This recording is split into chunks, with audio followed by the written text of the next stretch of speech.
Hello, this is Manuel, and in this video, what I'd like to discuss is something pretty powerful and fundamental, I think, in many of our lives to try and, if we're trying to improve ourselves or just kind of put ourselves in a good spot, healthy spot that, we can take on life. And it's this concept of being a passive person. So this concept, I haven't really heard much about it in general. I think the closest thing that comes to mind is always, the goal setting and prioritization, right? It's all about planning, prioritizing, being productive, right? But being productive doesn't mean that you're actually reaching your goals or being fulfilled in life. And sometimes it can sometimes this will come out of being a passive person.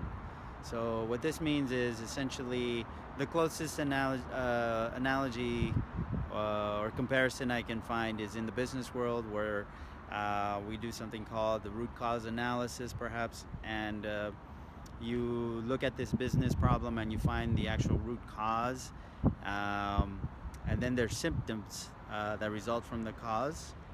And so what may happen is, instead of resolving the root cause, you're just trying to alleviate the symptoms. So you go around and around and never address that which is causing you the actual pain point.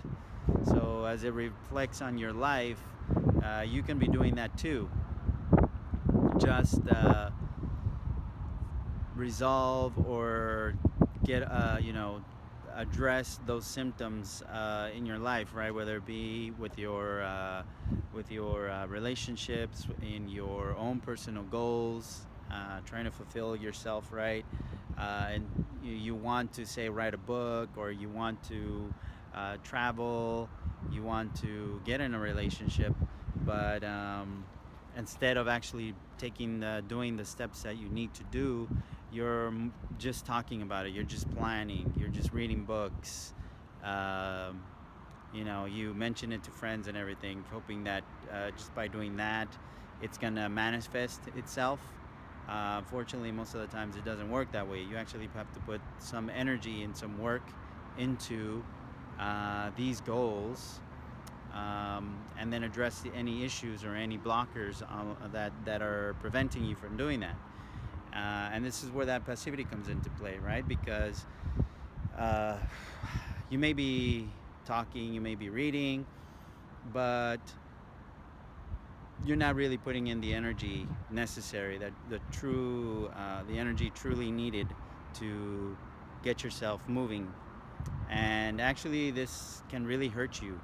It can even I've seen where in the long run, it can really damage you, even mentally, right? Because as you grow older, you're gonna stay stagnant, and it's gonna be a cycle. You're actually gonna be more addicted to saying, "Oh, I want this. I'm gonna get it. I should, if I, I would like to do it, right?"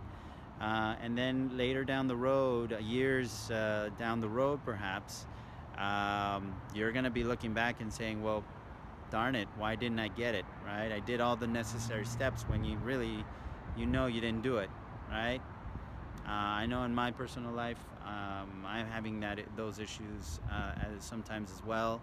That's why I'm talking about it. It's can really cause you a lot of damage, um, and it can really last many years. So I encourage you guys to take a look at this, see where you're saying you want to do something but you're not doing it, or you're just tapping around the actual problem or issue, right? If you're really saying you want to connect with your family, resolve family issues, then you have to be willing to do active listening. When you need to stop because you're in an argument, say stop. We need to take a break, right? Not just continue, because you know that if you continue, you're gonna just go to this negative space, and it's gonna get worse, make things worse. And It's, and that's actually much easier to do, right? That's the other thing. It's easier to do this, not say something, not hold a conversation, not put in the work, right? That's the other thing that's so powerful of this concept of passivity, right? You think it's easier, but in the long run, it's just causing you more damage. And what happens is this energy is actually exhausting sometimes. It can actually drain you.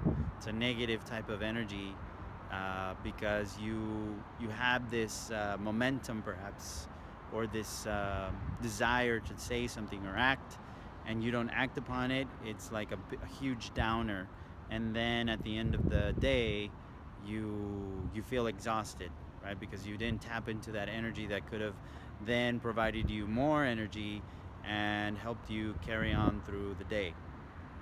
Um, so again, look in your life, reflect, um, see where you might be doing this, and yeah, try to. I mean, it's going to take a lot of energy, especially if you lost something dear to you. Life doesn't just give it to you back because you're shouting and screaming, or because you think you're doing enough work to get it back. You actually have to really put in a fight. You have to put in more effort sometimes than what you had done before to get that thing back, right? So that's the other thing you have to realize and prepare yourself for. You have to really put in a larger amount of effort just to get back to where you were.